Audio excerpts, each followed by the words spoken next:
The Jallikattu movement is over for the time being. The protesters are gone. The beach lies empty. The billowing smoke is being put out, and Tamil Nadu is limping back to normalcy. But the farmers, the tillers of the land, they continue to wait. They wait for the rains. They wait to raise good crops.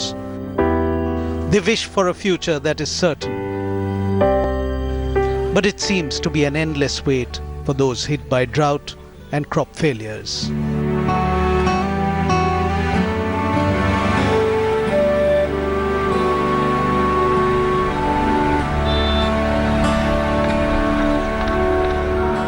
On the last day of Pongal, Vanipattu in Thanjavur saw the 169th farmer death of Tamil Nadu.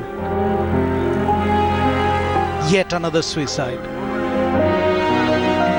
48-year-old Karunanidhi had gone to his field as usual but was later found dead in a pond.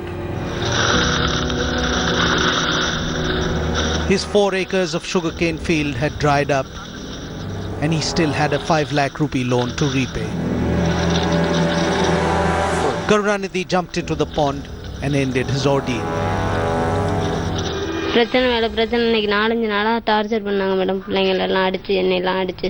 யார்? வீட்டில் எங்கள் வீட்டுக்காரவங்க madam. எங்கள் வீட்டுக்காருக்கு தான் madam.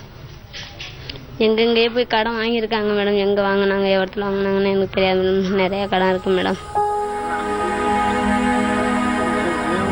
Karunanidhi's children smile at the camera. The 3 do not understand that their father is dead. They will never see him again. They will not hear him walk the house. They will not know him in his old age. Thanjavur is known as the rice bowl of Tamil Nadu. But it is one of the 3 districts along this stretch of the delta where the paddy crop sustains livelihood. The people who live here have their lives intrinsically linked to the waters of the mighty Kaveri. When the Kaveri flows, life flourishes along its banks. But when the water level dips, the land dries and crop fails. For the rice bowl of Tamil Nadu and its surrounding land, the waters of the Kaveri decide who lives and who dies. This green patch that you see amounts to just 3 lakh acre of the total 12-acre paddy field in the Kaveri Delta, which depends on rainfall, Kaveri water and groundwater. In the absence of first 2, this minor portion has yielded, depending on the depleting groundwater resource. The yield is not satisfactory, but nevertheless, they've managed to survive. But the delta cannot survive on groundwater alone. 24-year-old Aravind dug 3 bore wells before he gave up. He consumed poison and killed himself on his 7-acre land.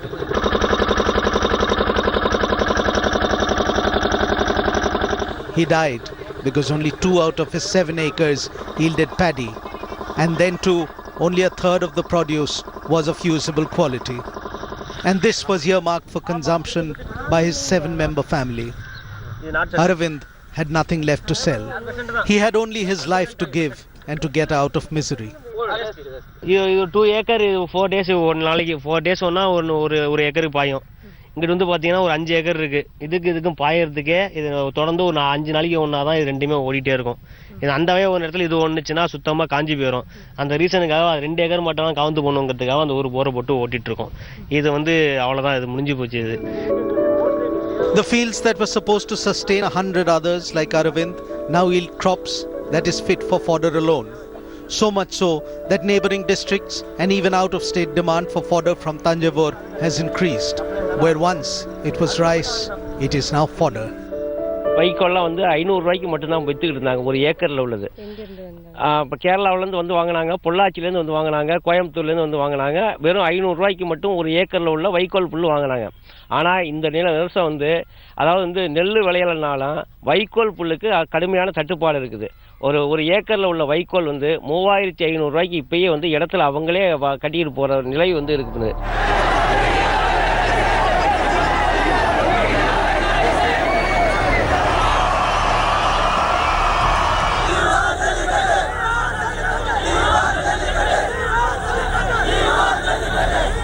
On 17th of January, young people, mostly students, started assembling at Chennai's Marina Beach. They had come out in support of those who had been arrested while protesting the ban on Jallikattu, the taming of the bull ritual of Tamil Nadu.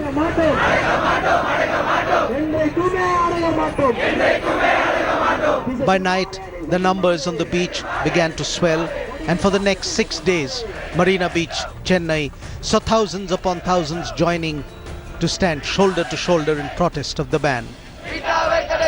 After 96 hours as well, you don't see any kind of lack of determination.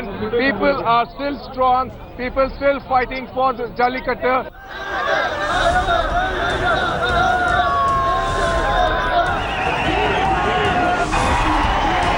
It ignited the passion all over Tamil Nadu, and similar demonstrations erupted in Salem and Coimbatore and Madurai and Tiruchirappalli and even in Puducherry. School children, college children, employees who have taken leave and have gone for a complete shutdown. The entire city has come out and protested. It's not just one particular group. Women, children, the whole family is out. All unions are out. Protests erupted in remote locations across Tamil Nadu, along the bend of the Kaveri, on land where once crops flourished, in forgotten villages where the rain had dried up, along fields of paddy where the crop lay fallow, in the back of beyond agricultural hamlets where living children of dead farmers lost faith in the profession of their forefathers.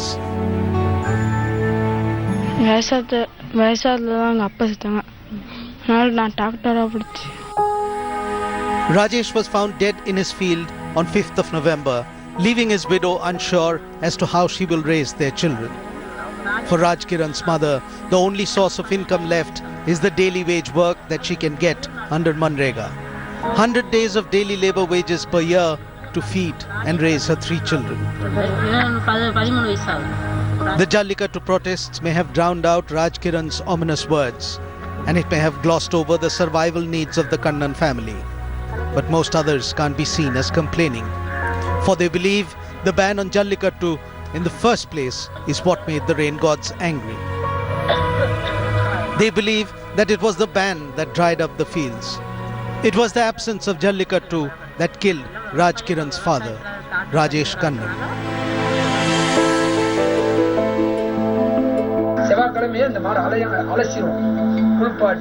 Muttumari is 48 years old, and he still proudly carries the scars that made him a man amongst men.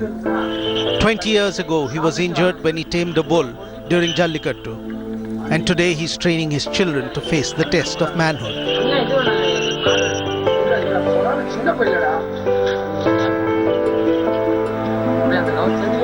To him, the logic of Jallikattu is clear, because it is tradition that sustains a land and its people. அந்த ஜல்லிக்கட்டுக்கு தீர்வு வரும்னே மழை எப்படி வந்தது தமிழ்நாட்டில்? அதுதான் அந்த மாடுகள் பாரம்பரியம் வந்து ஜல்லிக்கட்டு ஓடுனா மழை பெய்யும். அது வந்து முன்னோர்கள் எங்களுக்கு சொன்னதுனால தான் நாங்கள் ஜல்லிக்கட்டு காளை அழிஞ்சிடக்கூடாது தமிழ் இந்த காளைகள் அழிஞ்சிட்டாலே அந்த மழை தண்ணிலாம் பேயாது. Bull taming in ancient times was used to benchmark men's valor, and every village in Madurai region has a temple or a memorial stone in memory of a bullfighter or a bull.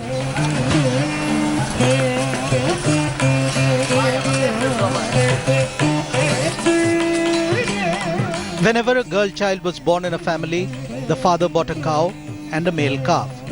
As the child grew, the calf was nurtured to become a ferocious bull.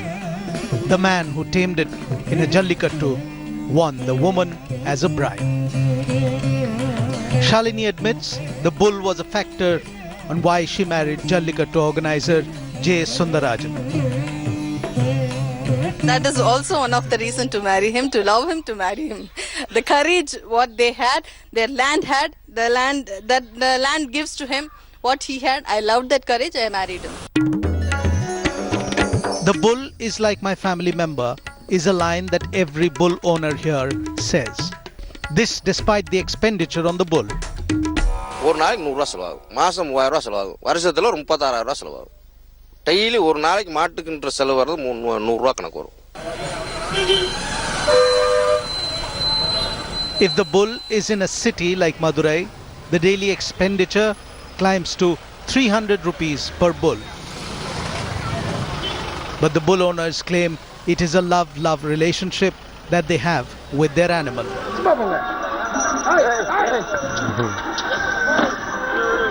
Jallikattu is once again allowed in Tamil Nadu. Legalized through an ordinance, the measure is as yet temporary. But it has given a fillip to the training and rearing of the Jallikattu bulls in full earnest. The strongest of these will take part in ceremonies over the next few days. But some earnest traditionalists believe that though the ban has been lifted for now, the damage to tradition has been done. And the result is in the drought, reflected by death figures that continue to climb. With sufficient water, 1 acre of paddy field could yield up to 3 tons of rice. And in the present situation, the quantity does not cross more than 100 kgs, leading the farmers to take the extreme step of ending their own lives or die of shock in their own fields.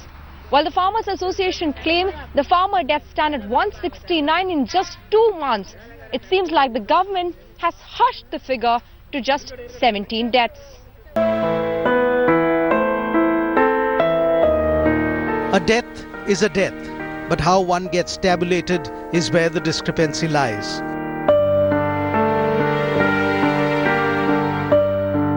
The cause may be the same, but the devil is in the detail. For the family to receive government compensation, a farmer needs to convincingly kill himself.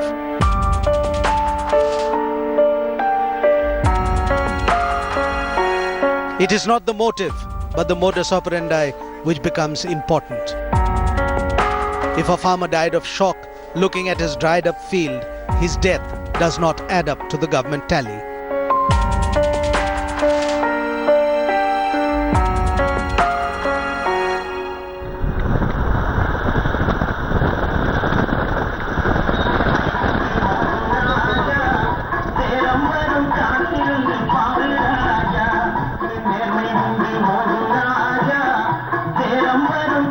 All around there are posters of former Tamil Nadu Chief Minister Jayalalitha along with the General Secretary of AIADMK Sasikala Natarajan. But the presence of a minister or politician is only felt when someone visits a grieving family.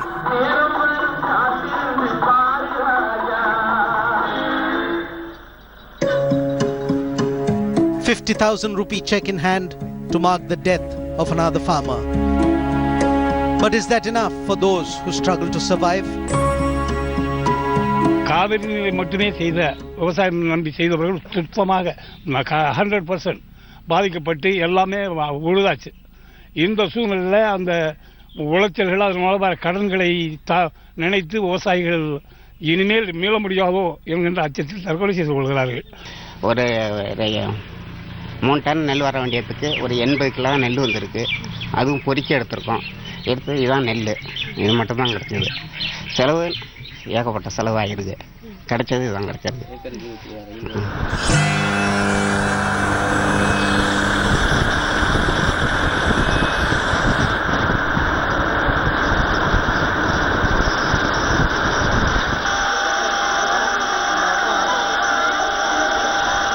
It is school day at the Vayapuriyar Government Higher Secondary School in Nagapattinam district.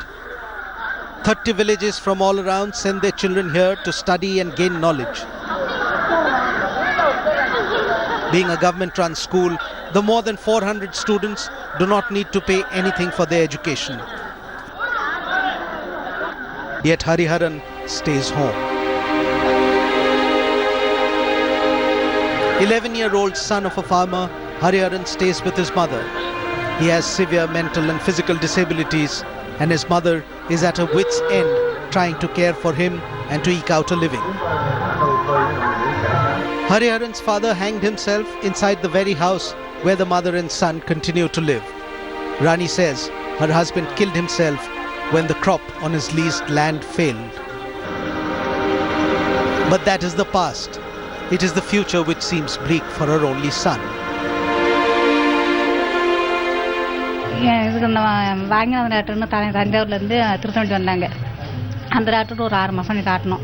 ஒரு ட்ரிப்புக்கு 2000 செலவாயிடும். அது 6 மாதம் வரணும். கொஞ்சம் அப்படியே தான் இருந்தால் சரியாக இல்லை. அதுக்கப்புறம் பார்க்க எங்கிட்ட பணம் எல்லாம் வசதி கிடையாது. சரி நான் விட்டுட்டோம் தொடரை. அதுக்கப்புறம் நாங்கள் மட்டும் காட்டில் ஓடணும். It is not just the drought. It is not only the depleted water table of the Kaveri Delta region that killed the farmers of Tamil Nadu. It was also the demonetization of higher currency notes that drove the nail that sealed the fate of many a farming community. In pure farming lore, the local that it was as if that this time around lightning struck them twice. The latest impact was the demonetization. This has resulted in a very unfortunate situation where anybody who having an account can draw only 2,000 rupees per acre. The cost of cultivation, the wages to be paid for the landless labor is at least about 5 to 10,000 rupees a day on the crucial stages. A farmer is left with a 2,000 rupee note. He cannot change it, he cannot spend it, and he cannot buy anything because the input center, they don't sell you anything. So with the result, it was due to shock because it is like a life. It is not just a machine. You see, you have to give inputs, urea or something, for the crop to sustain, to grow, and also panicle initiation, milky stage and harvest stage. Every time you have to put inputs. From the time this report has been filmed to the time when it goes on air, there just might be another farming family trying to come to terms with yet another death. Statistically speaking, that is the stark possibility. Let it not happen, but who can ignore the facts on the ground? The rains have failed and the standing crop has dried. In 3 districts of Tamil Nadu, farmers have died. Does it matter whether they killed themselves, or does it matter that they did not live?